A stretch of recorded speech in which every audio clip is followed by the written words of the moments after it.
Assalamu alaikum, this is Tania Lashari, and today I'm going to tell you about different theories and approaches that we can use in guidance and counseling.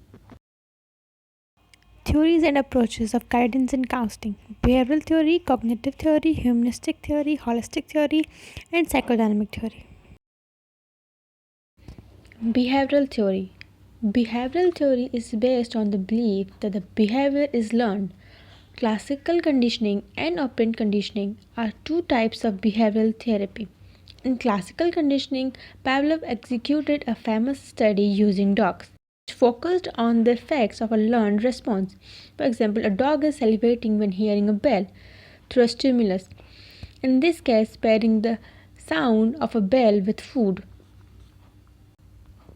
Second one is operant conditioning, the Skinner box. To show how reinforcement works in a controlled environment, Skinner placed a hungry rat into a box that contained a lever. As the rat screwed around inside the box, it would accidentally press the lever, causing a food plate to drop into the box. After several such runs, the rat quickly learned how to use the lever to its benefits in an unpleasant situation too. In another box, the administered small electric shocks. Pressing the lever caused the unpleasant zapping to stop. Well, in this case, Led learned not to touch the lever because it hurts. Cognitive theory. In the 1960s, psychotherapist Aaron Beck developed cognitive theory.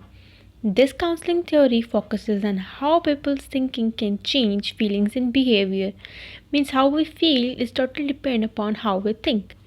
Unlike psychodynamic theory, therapy based on a cognitive theory is brief in nature and oriented towards problem solving.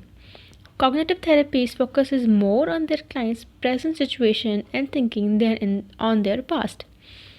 Cognitive and behavioral therapy are often combined as one form of theory practiced by counselors and therapists. Cognitive and behavioral theory, or we can call it CBT, has been found in research help with a number of mental illness, including anxiety, personality, eating, and substance abuse disorders. Humanistic approach. Well, basically, humanistic therapists care most about the present and helping their clients achieve their highest potential. Instead of energy spent on the past or on negative behaviors, humanistic believes in the goodness of all people and emphasize a person's self-growth and self-actualization. Holistic concept help the individual to realize his potential and capability. Well, we can use humanistic approach through motivation. Humanistic theories include client-centered therapies, which focuses on the belief that clients control their own destinies. Holistic and integrative therapy. Holistic and integrative therapy involves integrating various elements of different theories to the practice. Basically, it is a mixture of different therapies that we can use to solve clients' problem. In addition to traditional talk therapy, holistic therapy may include non-traditional therapy such as hypnotherapy. Well, basically, the holistic therapy is the key to use the techniques and the psychotherapy tools best suited for a particular client and problem. Psychoanalysis or psychodynamic theory, also known as historical perspective.